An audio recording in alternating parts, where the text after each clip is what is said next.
Breaking news coming out today, July 14th, 2025, as we are hearing that President Donald Trump has issued a major, bold war warning to Putin, and he has told him, listen, if you do not stop the war in Ukraine immediately, we are going to hit you with U.S. weapons that we are going to send over to NATO. You're going to be hit with 100% tariffs. You're going to pay a heavy price, and you are going to lose if you do not end this war. And now, in addition to that, in the last 24 hours, we've also heard that North Korea has joined in and said they're going to be providing their unconditional support with Russia in the war in Ukraine. So a lot unfolding today. Let's go ahead and take a look at the headlines, though, so you can see it for yourself. What's been coming out today, July 14th. Trump's bold pivot on Ukraine sends major signals. Trump's move respects American taxpayers. It leverages our allies, and it sends a strong, unmistakable message to Moscow. The free world is done waiting, and that is done waiting for them to end the war. Trump is putting his foot down. Now take a look. Trump touts weapons sales to NATO for Ukraine and threatens Russia with 100% tariffs. Trump saying, I'm going to be sending U.S. weapons to Ukraine to use against Russia. NATO's going to be paying for it, and we're going to be supporting them in the war, since he is fed up with Putin not taking action to end this war and ignoring him. In addition to that, take a look. Live coverage updates updated 11 minutes ago. Trump threatens 100% secondary tariffs on Russia over Ukrainian war. 100% secondary tariffs are going to be placed on top of Russia, squeezing them economically. And as I mentioned yesterday, coming out, North Korea pledges unconditional support for Russia's war in Ukraine. So things are escalating significantly. Donald Trump is squeezing Russia with this, and he is threatening them, saying, listen, I've already told you to put an end to this. You're not. I'm going to be applying the pressure. Now, if you think this is good and you support this, drop a 47 in the comments for Donald Trump. If you think this is bad, put no in the comments. Let me know your thoughts. But we're hearing Trump, they're saying he is done playing around. He is starting to apply more and more pressure to Russia. And we're going to be seeing where we go from here, because this could maybe cause some sort of spark in negotiations and peace. Or, as you're seeing, North Korea is hopping on with support for Russia. Maybe this escalates into World War III, as we've been hearing the speculation for quite some time. Let me know your thoughts in the comments. So we're going to dive into the video footage, the articles, all of this coming out today with this announcement, July 14th, 2025, so that way you know exactly what is going on. And as always, all the articles I'm referencing, they're hyperlinked in the description. You can click them, go read them. I cite the sources. You can see the dates, put it on the screen, read right from it, so that way you can know and rest assured that this is the latest information coming out. And if you appreciate that, do me a favor before we dive in, take a second, hit that like button for me. Also, to stay up to date, it's totally free. Why not go ahead and subscribe? I'll keep you up to speed on everything, pretty much doing daily updates with everything going on right now around the world. And also, if you're concerned about global conflict, you think that we are heading the direction of war, some saying we're already in war right now, it's not a bad idea to diversify your portfolio and your investments, which is why I wanted to mention today my video partners, my friends over at Lear Capital. They've been in business for over 27 years. I think it says 25 on the website. They've helped with billions of transactions. People interested in investing in gold and silver, they've got free guides they'll send to you. You can review it, study it. Make sure you do your due diligence before you invest in anything, and they will give you all the information you need. Give them a call. You'll speak to a real person, 1-800-411-2430, or go to learram.com. Highly recommend diversification of your portfolio and considering gold and silver, which has been going up to all-time highs right now. And if you think that things are going in the direction of war and you're uncertain about things, historically, gold and silver hasn't been a bad idea. So consider my friends over at Lear Capital. But let's go ahead and get right to it, because there's a lot going on. Let's take a look at this actual video footage of Trump at the White House today as he met with NATO Chief Mark Rutte. And you're going to hear him talk about what is unfolding and how they are hitting Russia with these, applying the pressure to Russia. Do you think that this is going to work? Let me know in the comments. If you think that this is going to bring peace, put peace. If you think Russia is going to back down, if you think not, put war. Let me know your thoughts. But let's take a look at this video footage so you can see it for yourself. Okay, thank you very much. It's a honor, great honor, to have a friend of mine who's become very friendly over the last number of years. We knew each other before, but Mark is the head of NATO, Mark Rutte, Secretary General of NATO, highly respected by everybody that knows him, but in particular the European countries. They have great reliance on him, and he's done a fantastic job. And we had a tremendous meeting, I guess it's about a month ago, and I think Mark will tell you that it was really perhaps more important the date of November 5th. That was the election day. Maybe that was the most important, because we've made tremendous progress together. And one of the reasons that you're here today is to hear that we are very unhappy, I am, with Russia. But we'll discuss that maybe a different day. But we're very, very unhappy with them, and we're going to be doing very severe tariffs if we don't have a deal in 50 days. Tariffs at about 100%. You'd call them secondary tariffs. You know what that means. But today we're going to talk about something else. And as you know, we've spent $350 billion approximately on this war with Russia and Ukraine, and would like to see it end. It wasn't my war, it was Biden's war. It's not my war. I'm trying to get you out of it. And we want to see it end. And I'm disappointed in President Putin, because I thought we would have had a deal 2 months ago, but it doesn't seem to get there. So based on that, we're going to be doing secondary tariffs if we don't have a deal in 50 days. It's very simple. And they'll be at 100%. And that's the way it is. That can be more simple. It's just the way it is. I hope we don't have to do it. But regardless, we are going to be we make the greatest military equipment in the world, whether it's missiles. You saw that recently in Iran, the way those planes flew in. They had every single 14 bombs hit every target. Then you had the helicopters shoot a total of 30 bombs, 30 missiles, and they hit every single, Marco, is that right? Every single piece, every single target. And it was, I guess, on a scale of 0 to 10, they say it was about a 15. That's how successful it was. That's how lethal it was, a word they like to use nowadays. But it was an amazing, well-organized attack that people in this country wanted to do for 24 years. You know, when we had the pilots in last week, they were saying, sir, we've been practicing this for 24 years, meaning people, not them, but other people that are a little older now. But they too, and you were the one that let us do it. But we've been practicing it 3 to 4 times a year for 22, 24 years, because they always knew they had to stop Iran from doing what they were doing, which is trying to come up with a nuclear weapon, a nuclear bomb. And we did it very successfully. And we make the best equipment, the best missiles, the best of everything. The European nations know that.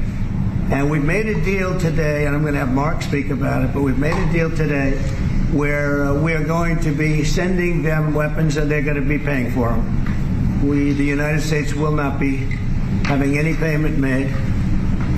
We're not buying it, but we will manufacture it, and they're going to be paying for it.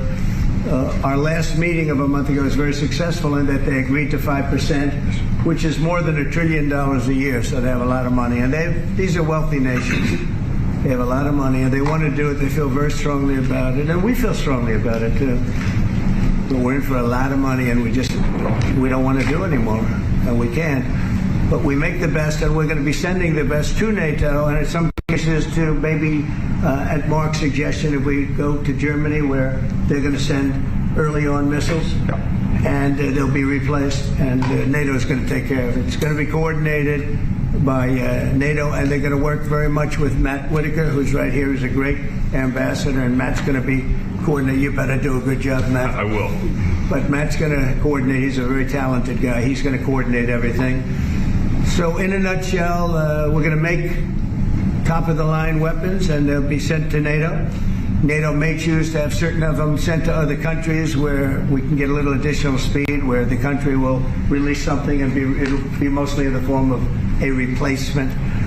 And I'd like to have Mark, and again, just a highly respected, pretty young guy for having had the career that he's had, because he had an amazing career before going to NATO. So we spent a lot of time together over the last couple of months. And if you could say a few words. Absolutely. There you have it, you guys. So that was Donald Trump today, and let me know your thoughts in the comments. He said that he's going to give them 50 days. This is a bold pivot we're hearing by President Donald Trump for them to get something done here. Otherwise, they're going to be hit with 100% tariffs, and also they're going to be sending these weapons over to NATO for them to go ahead and use. Man, let me know your thoughts in the comments. And he said that we've had enough of the United States paying for this war, American citizens, taxpayer dollars going into this. He called this Biden's war, not his war, but he said they are applying the pressure. Let me know your thoughts. Now, if you support this, again, drop a 47 in the comments, hit that like button for me, and let's take a look at some of these articles that have been coming out on this so that way you can see it for yourself. Trump touts weapons sales to NATO for Ukraine and threatens Russia with 100% tariffs. This coming out today, a couple of hours ago. The article says President Trump on Monday today threatened to punish Russia with heavy tariffs on countries that trade with Moscow if the Kremlin fails to reach a ceasefire deal with Ukraine, while promising Kiev billions of dollars worth of military equipment. We're going to be doing very severe tariffs if we don't have a deal in 50 days, Trump said during a White House meeting with NATO Secretary General Mark Rutte. Tariffs at about 100%. You'd call them secondary tariffs. It was his latest warning against Russian President Vladimir Putin as Trump becomes increasingly frustrated with the Kremlin leader over his continued war in Ukraine. President Trump explained that NATO countries would acquire U.S.-made weapons, including Patriot air defense missile systems, and that those countries would provide them to Ukraine. So he's going to provide this to NATO, which will then NATO will provide to Ukraine. And they are going to be paying for it. Speaking Sunday to reporters ahead of the meeting with Rutte, Trump cast the weapons deal as a direct rebuke to Putin. We will send them Patriots, which they desperately need because Putin really surprised a lot of people, Trump said. He talks nice, and then he bombs everybody in the evening. Republican senators have sought to reconfigure a draft bill that would give Trump a sanction on-off switch to use as snap leverage with Moscow. Collectively, the moves cap a stark turnaround in Trump's approach toward President Putin over the Ukraine issue. Trump has gone from initially promising that he would leverage his personal relationship with Putin to negotiate a swift peace agreement to now openly criticizing the Kremlin leader as unserious in negotiations to end the war. It's all talk and then missiles go into Kiev and end the lives of 60 people, Trump said Monday. It's got to stop. So it sounds like Trump is getting frustrated with Putin, thinking that he'd be able to work with him to come to an agreement to stop the war. He's getting frustrated because they have not come to any resolution.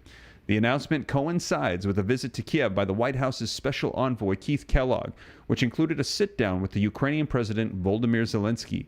Zelensky appeared upbeat in a video posted on social media, calling his talks with Kellogg a productive conversation and praising Trump for his important signals of support for Ukraine. Wow. Let me know your thoughts in the comments. Now, keep in mind as well, I saw a lot of people mentioning in the comments that Trump before had thrown Zelensky out of the White House.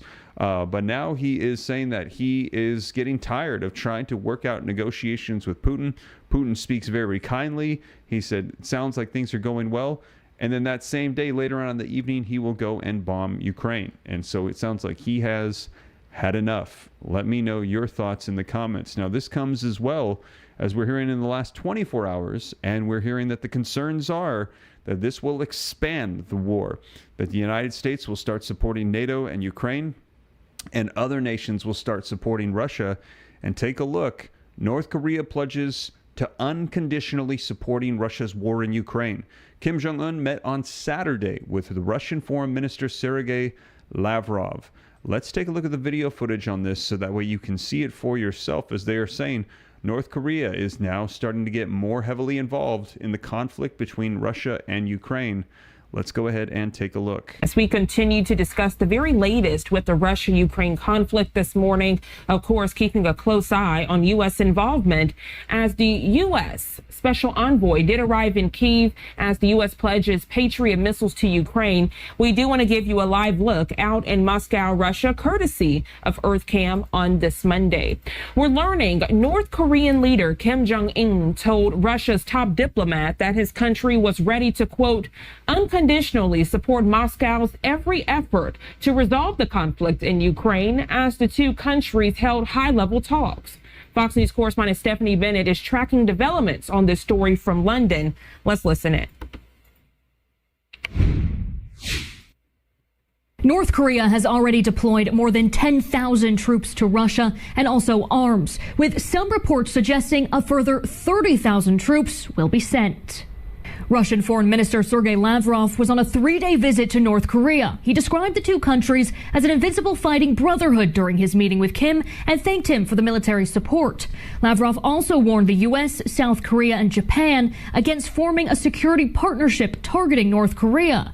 This comes after a joint air drill on Friday involving a U.S. B-52 strategic bomber and fighter jets of the three allies over international waters. Meanwhile, in Ukraine, seeking safety from Russia's relentless aerial attacks has become a daily routine for residents. During a conference in Rome this week, President Zelensky urged Western allies to deliver on pledges for more military aid. And then the evening comes. I pack my bag, put it by the exit, prepare the stroller, dress myself, the child, and you know that if not today, then tomorrow you will go to shelter because Russia will again throw missiles at you. The U.S. has resumed weapon transfers to Ukraine after an unexpected pause last week, but President Trump said he plans to sell weapons, including Patriot systems that intercept missiles, to NATO allies so they can deliver them to Ukraine. NATO Chief Mark Rutte will visit Washington, D.C. starting tomorrow for meetings with President Donald Trump, U.S. Secretary of State Marco Rubio, and Defense Secretary Pete Hegseth. There you have it, you guys. Let me know your thoughts in the comments. We are hearing that North Korea is saying that they are going to be supporting Russia in the conflict with Ukraine. And in addition to that, they are issuing out a warning to U.S. allies. You better not unify against us. Man, seems like major threats right now of various nations coming together and unifying against one another. But let's take a look at this article coming out from ABC News so you can get more information as to what has been unfolding here in the last 24 hours.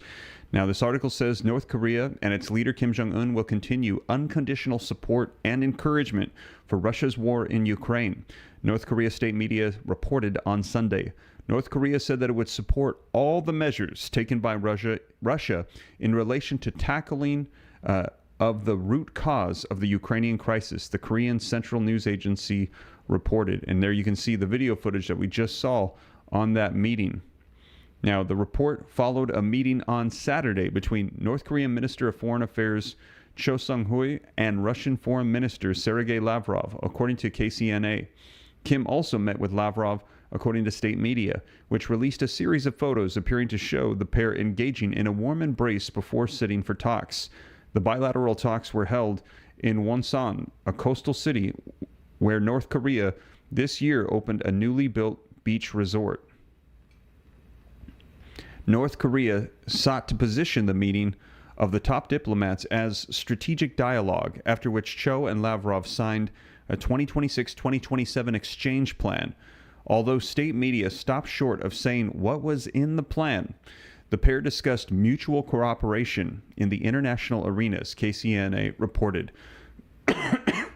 Lavrov on Thursday had met with U.S. Secretary of State Marco Rubio in Malaysia, after which Rubio said he shared U.S. President Donald Trump's disappointment and frustration with their Russian counterparts. Lavrov was quoted in Russia's state-affiliated media on Sunday saying that our Korean friends had again confirmed support for all of the objectives Russia had for its fight against Ukraine. Russia and North Korea last year linked a mutual defense pact, according to Russia and North Korean media. North Korea sent at least 10,000 troops to Russia last year to aid in the fight against Ukraine, according to estimates from the Pentagon. The U.S. State Department said last year that North Korea has shipped arms, including ballistic missiles and munitions, to Russia for use in its war against Ukraine. Lavrov said on Saturday that Russia once again expressed our sincere gratitude for the contribution of Korea People's Army servicemen who fought alongside Russian troops in Kursk, where Ukraine had mounted an offensive into Russia, according to TASS, a Russian news agency. So there you have it, you guys. We are hearing North Korea working alongside of Russia to help them in their war against Ukraine. And the United States coming in very aggressively, saying that they are going to put an end to this war, threatening Putin, saying that U.S. missiles will be now supplied to NATO, sold to them. NATO will provide it to Ukraine. And in addition to that, 100% tariffs as well. Man, let's go ahead and take a look at some more video footage coming out today on this announcement. This just coming out 1 hour ago today, and it is titled, "If You Want War, We Will Arm Ukraine. U.S. NATO ambassador warns Vladimir Putin." Let's go ahead and take a look. Let's bring in now the United States ambassador to NATO, Matt Whitaker. Thank you very much, Matt, for being here. This was President Trump, more from him, SOT 1 guys, on this deal. This was in the Oval Office. You were there on this weapons deal to Ukraine. More details, listen. But we've made a deal today where we are going to be sending them weapons and they're going to be paying for them. The United States will not be having any payment made. We're not buying it, but we will manufacture it and they're going to be paying for it. So what do you want people to know about this deal? Well, I think it's very important to know, first of all, kind of the days of the United States sending unlimited taxpayer dollars to defend Ukraine are over. President Trump has made a very smart decision and an agreement with NATO, which says Europe and Canada will pay for the weapons. The United States will manufacture them. Obviously, we make the best weapons systems in the world, and everyone wants them, and we're going to prioritize those going to Ukraine. And what this says also to Vladimir Putin, I think, is very loud and clear, which is, we've given you a chance for peace. President Trump is a peacemaker, but if you want war, we will arm Ukraine, and Europe will pay for it. And it's actually, I think, a great step in ultimately bringing this war to a conclusion, to an end. In the last 18 months, Russia has gained about 1% of Ukrainian land. I mean, they're making no success. They're losing thousands of soldiers every single day, and way too many, private citizens in Ukraine and the big cities are being injured. So I think this is a great next step in finally ending this war. But again, if Vladimir Putin wants to continue to fight on the battlefields of Ukraine, the United States of America will sell Europe armaments so that they can be used by Ukraine to defend themselves. Matt, like his predecessor Jens Stoltenberg, Mark Rutte appears to be a big fan of the president. Here's what he said after the announcement. This is really big. You called me on Thursday that you had taken a decision. And the decision is that you want Ukraine what it needs to have to maintain, to be able to defend itself against Russia, but you don't want Europeans to pay for it, which is totally logical. And this is building on the tremendous success of the NATO summit. I mean, this changes the status quo quite dramatically. It used to be that the Europeans would like to have Ukraine have weapons, but they were very happy to have the United States pay for it. Now they're ponying up for it, so that's different. But how also do you think Putin's going to react to this? Yeah. Well, obviously, he's going to react to not only the United States weapons being readily available to the Ukrainians at Europe's expense, he's also going to respond, obviously, to this tariff, and especially as the people that are enabling him, China, India, and others that are buying his oil. But, this is a natural progression of what we did in The Hague at the NATO summit, too. It's, we moved the burden off the American taxpayer for European defense and onto European taxpayers where it should be. And the traditional defense of Europe is now going to be borne by the European population. And at the same time, we're doing the same thing with the Ukrainian war. President Trump said today, $350 billion of American taxpayers' money has gone to the support Ukraine. No longer, but at the same time, we're not cutting them off from weapons, and we're also not making the United States of America less secure. We're going to make sure that strategically we have enough that we need, and then anything else that we can make, manufacture, and sell to our European allies and give to Ukraine, I think is a perfect and elegant solution for this. And now there's this idea of secondary tariffs, 50-day deadline. This may be the leverage that President Trump thinks he has has with Vladimir Putin and Russia. And to John's point about this relationship with the NATO Secretary General, Mark Rutte, President Trump has spoken very highly of their relationship in the past. Here's just more of a sampling from the Oval Office, an exchange on this war, and it just keeps going on and on. Listen. I felt, I don't know about you, Mark, but I felt that we had a deal about 4 times. Mm-hmm. And here we are, still talking about it. And he didn't send serious people to the negotiations. So we thought, and I thought, we should have had a deal done a long time ago. But it just keeps going on and on. Feel free to weigh in on that, Matt, but also having been in that Oval Office when all of this was going down, how important is it that they really seem to have developed a very strong relationship, the two of them? Yeah, and obviously General Secretary Rutte is a very good politician. He was 14 years as the Dutch Prime Minister, and he knows how European politics works, and he can obviously bring people to the table in Europe. Obviously, President Trump is the master deal maker, and I think he saw an opportunity here to not only bring jobs to Middle America through making weapon systems. I've seen some of those manufacturing things like in Lima, Ohio, where they build tanks, for example. And so I think there's a real opportunity here to help the U.S. economy, but at the same time help Ukraine, and Europe's going to pay for it. And so, but obviously Secretary Rutte is a very important piece of this, and I look, every day that I work with him is enjoyable because he's such a professional, and he is equally working hard to make NATO strong and make, most importantly, Europe strong. Because President Trump said it today when we were talking to him, and that is that a strong Europe, a Europe that can deter Russia, frees up the United States to address all of our strategic concerns across the globe, and that's a good thing for everyone. I mean, it is so interesting to see opponents of the president whining about him insisting that NATO nations pony up and do their share. But the people who seem to like it are the people who are running NATO. Matt, great to catch up with you. Thank you. Thank you so much, Matt. Thank you. Yeah, but you guys, some more updates on the announcement today as we are hearing that Donald Trump is saying that there's going to be U.S. weapons. They're going to be sold to NATO, and they're saying that this is a good thing for America because they're still going to be pushing Russia to end this war, but we are not paying for it anymore. No more U.S. taxpayer dollars being spent on the Russia-Ukraine war.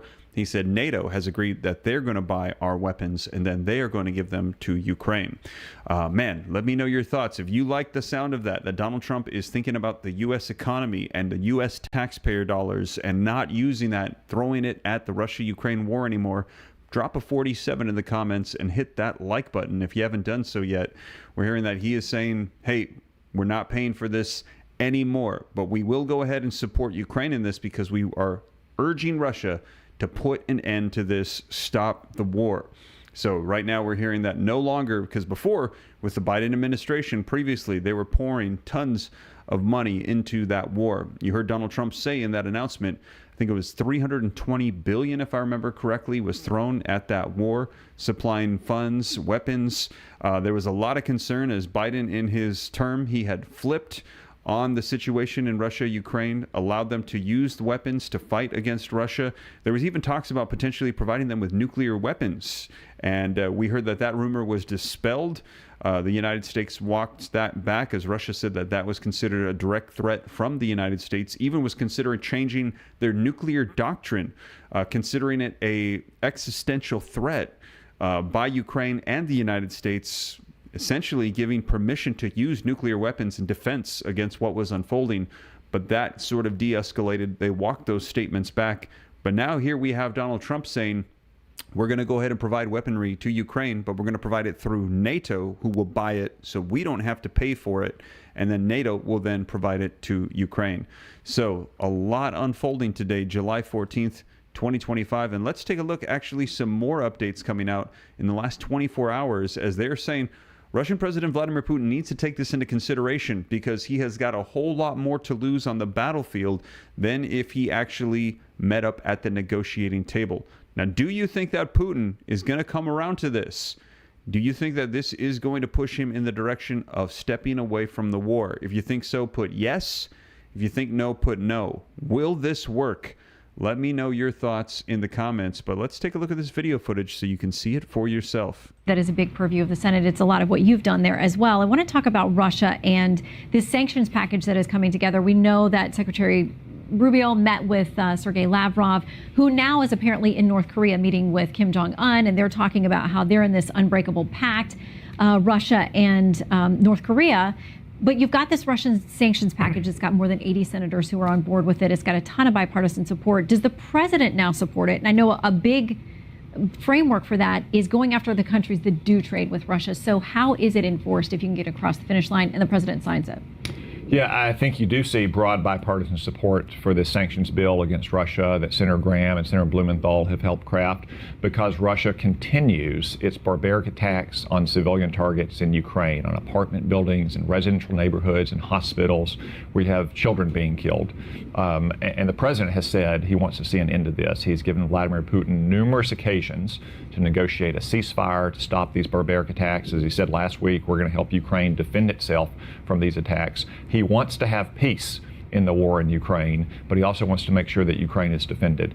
Another critical part of it would be imposing further sanctions on Russia, and perhaps imposing those sanctions on the nations that trade with Russia, especially that get cut-rate oil exports from Russia that then turns around to fund the Russian war machine. So the president has said from the very beginning he wants to have peace in Ukraine, but he also wants to make sure that Ukraine can defend itself and that Russia is not continuing these barbaric attacks. Has this ongoing conversation, this sort of trying to play nice with Putin, is it time to, acknowledge in some way that that has not worked? You mentioned the ongoing attacks and the lives that continue to be lost every day. Do you think he wants any kind of peace? I mean, how does this end? It doesn't seem that Vladimir Putin wants peace, because he continues these attacks on civilian targets in Ukraine, to say nothing of the attacks and the grinding war in the east of Ukraine. I wouldn't say that President Trump has been playing nice with Putin. He's been trying since he came to office to put an end to this war. I think we all know, given the battlefield realities, that it's going to end in some kind of negotiated peace. That's because Joe Biden first tempted Vladimir Putin to invade Ukraine again, as he invaded Ukraine the first time when Barack Obama was president, not when Donald Trump was president, I would note.